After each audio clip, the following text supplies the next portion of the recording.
परमेश्वर के दास भाई बख्श सिंह के द्वारा लिखित और प्रकाशित की गई पुस्तक ईश्वरीय भेदों का प्रकाश में से दैनिक संदेश।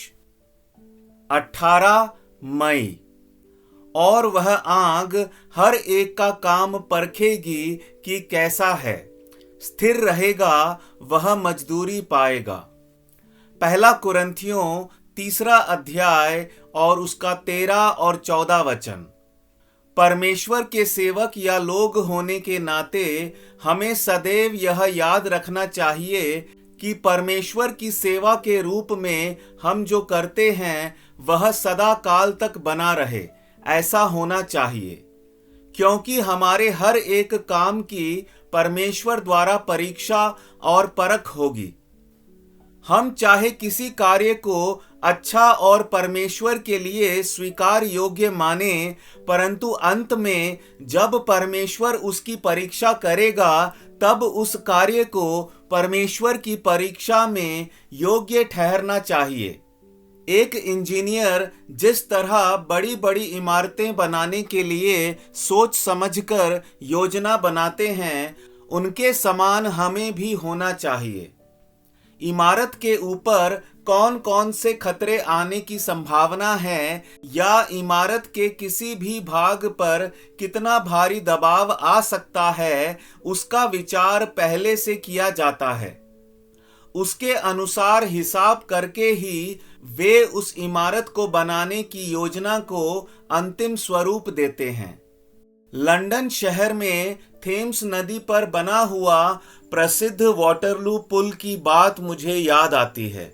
जब वह बनाया गया तब वह बहुत सुंदर था। प्रथम विश्व युद्ध में जर्मन देश के लोगों ने इस पुल के नजदीक बम फेंका, जिसके कारण पुल का एक खंभा बहुत नीचे धंस गया। उसकी मरम्मत करने के लिए एक वर्ष में 20,000 पाउंड का खर्चा होता था।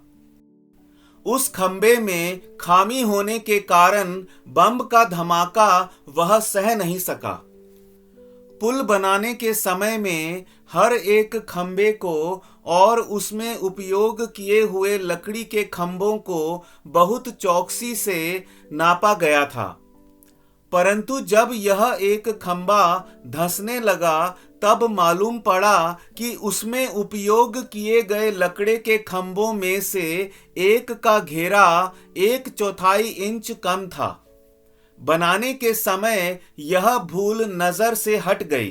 परिणाम स्वरूप सदियों तक यह हट्टा कट्टा पुल सच्ची परीक्षा के समय में टिक नहीं सका।